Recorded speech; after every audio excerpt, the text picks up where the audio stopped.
Tuhan beserta kita sekarang dan selama-lamanya. Inilah Injil Tuhan kita Yesus Kristus menurut Santo Lukas, bab 15 ayat 1 sampai ayat 3, dilanjutkan ayat 11 sampai ayat 32. Dimuliakan Tuhan. Para pemungut cukai dan orang-orang berdosa biasanya datang kepada Yesus untuk mendengarkan Dia. Maka bersungut-sungutlah orang-orang Farisi dan ahli-ahli Taurat, katanya, Ia menerima orang-orang berdosa dan makan bersama-sama dengan mereka. Maka ia mengatakan perumpamaan ini kepada mereka. Yesus berkata lagi, ada seorang mempunyai 2 anak laki-laki. Katanya yang bungsu kepada ayahnya, Bapa, berikanlah kepadaku bagian harta milik kita yang menjadi hakku.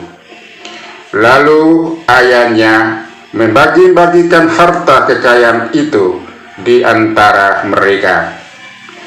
Beberapa hari kemudian, anak bungsu itu menjual seluruh bagiannya itu, lalu pergi ke negeri yang jauh. Di sana ia memboroskan harta miliknya itu dengan hidup berfoya-foya. Setelah dihabiskannya semuanya, timbullah bencana kelaparan di dalam negeri itu, dan ia pun mulai melarat. Lalu ia pergi dan bekerja pada seorang majikan di negeri itu. Orang itu menyuruhnya ke ladang untuk menjaga babinya. Lalu ia ingin mengisi perutnya dengan ampas yang menjadi makanan babi itu. Tetapi tidak seorang pun yang memberikannya kepadanya.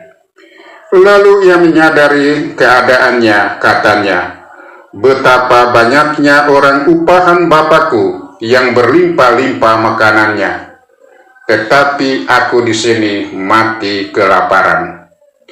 Aku akan bangkit dan pergi kepada Bapakku dan berkata kepadanya, Bapa, aku telah berdosa terhadap surga dan terhadap Bapa. Aku tidak layak lagi disebut anak Bapa. Jadikanlah aku sebagai salah seorang upahan Bapa. Maka bangkitlah ia dan pergi kepada bapaknya. Ketika ia masih jauh, ayahnya telah melihatnya, lalu tergeraklah hatinya oleh belas kasihan. Ayahnya itu berlari mendapatkan dia, lalu merangkul dan mencium dia. Kata anak itu kepadanya, Bapa, aku telah berdosa terhadap surga dan terhadap Bapa. Aku tidak layak lagi disebut anak Bapa. Tetapi ayah itu berkata kepada hamba-hambanya, lekaslah, bawa kemari jubah yang terbaik. Pakaikanlah itu kepadanya, dan kenakanlah cincin daripada jarinya, dan sepatu pada kakinya. Dan ambillah anak lembu tambun itu, sembelilah dia, dan marilah kita makan dan bersukacita. Setelah anakmu ini, sebab anakku ini telah mati dan menjadi hidup kembali. Ia telah hilang dan didapat kembali. Maka mulailah mereka bersukacita. Tetapi anaknya yang sulung berada di ladang, dan ketika ia pulang dan dekat ke rumah, ia mendengar bunyi seruling dan nyanyian tari-tarian. Lalu ia memanggil salah seorang hamba dan bertanya kepadanya, apa artinya semuanya itu? Jawab hamba itu, adikmu telah kembali, dan ayahmu telah menyembelih anak lembu tambun, karena ia mendapatnya kembali dengan sehat. Maka marahlah anak sulung itu, dan ia tidak mau masuk. Lalu ayahnya keluar dan berbicara dengan dia. Tetapi ia menjawab ayahnya, katanya, "Telah bertahun-tahun aku melayani Bapa, dan belum pernah aku melanggar perintah Bapa.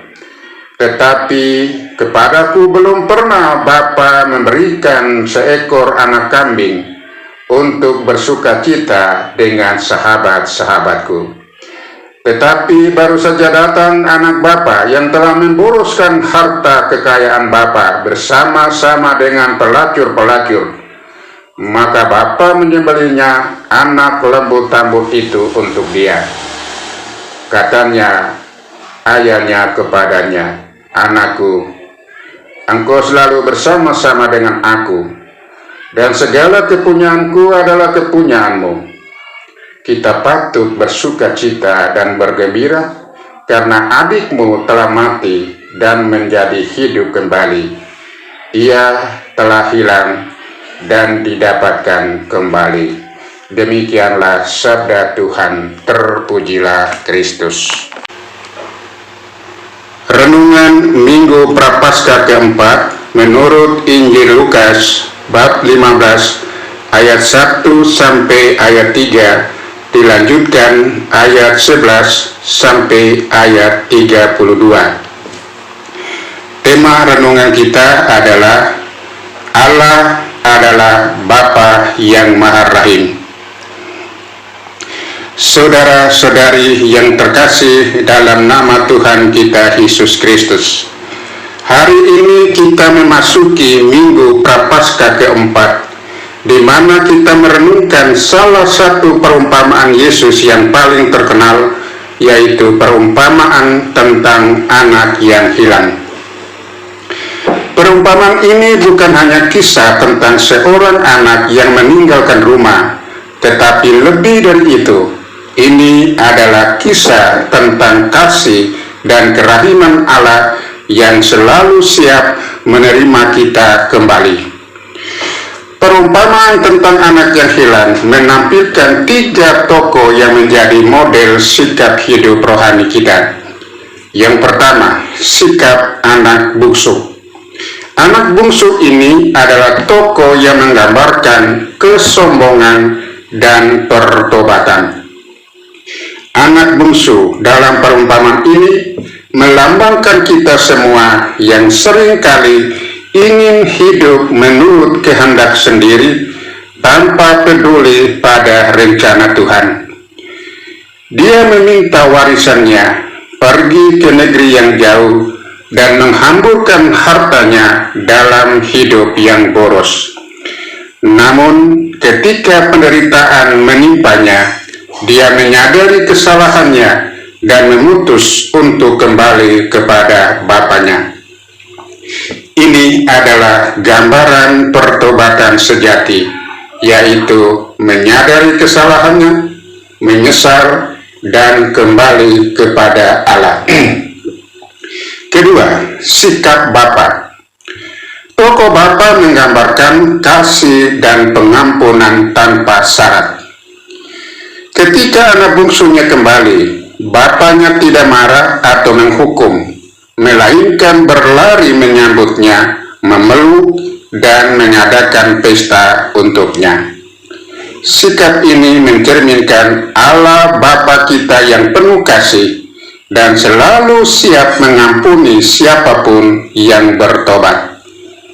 Dia tidak menunggu kita dengan hukuman, tetapi dengan tangan terbuka untuk mengampuni.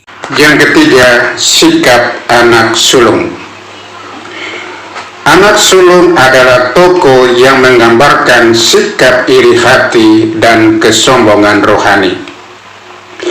Anak sulung mewakili orang-orang yang merasa diri lebih baik, merasa dirinya lebih suci, dan sulit menerima bahwa orang berdosa bisa mendapatkan pengampunan. Dia iri hati dan marah karena bapaknya menyambut kembali saudaranya yang telah berdosa. Dia mengingatkan kita agar tidak jatuh dalam kesombongan rohani. Tuhan mengundang kita untuk bersukacita atas pertobatan orang lain, bukan untuk menghakimi mereka. Saudara-saudari yang terkasih dalam nama Tuhan kita Yesus Kristus, lewat bacaan Injil Lukas bab 15 ayat 1 sampai ayat 3, dilanjutkan ayat 11 sampai ayat 32, menyadarkan kita tentang 3 hal berikut ini. Yang pertama, kita diajak untuk memiliki keberanian seperti anak bungsu, yaitu berani mengakui dosa dan kembali kepada Tuhan.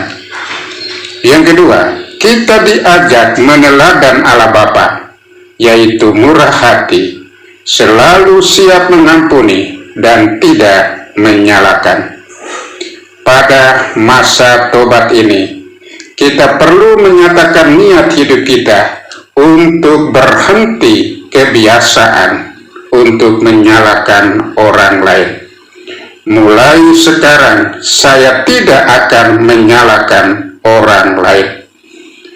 Yang ketiga, kita diajak untuk tidak menjadi seperti anak sulung yang merasa lebih baik dari orang lain. Saudara dan saudari, perumpamaan ini mengajarkan bahwa Allah adalah Bapa yang Maha Rahim. Tidak peduli seberapa jauh kita telah tersesat, Tuhan selalu menanti kita untuk kembali kepadanya.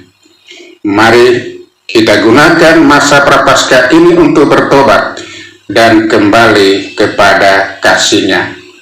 Semoga Tuhan memberkati kita. Amin.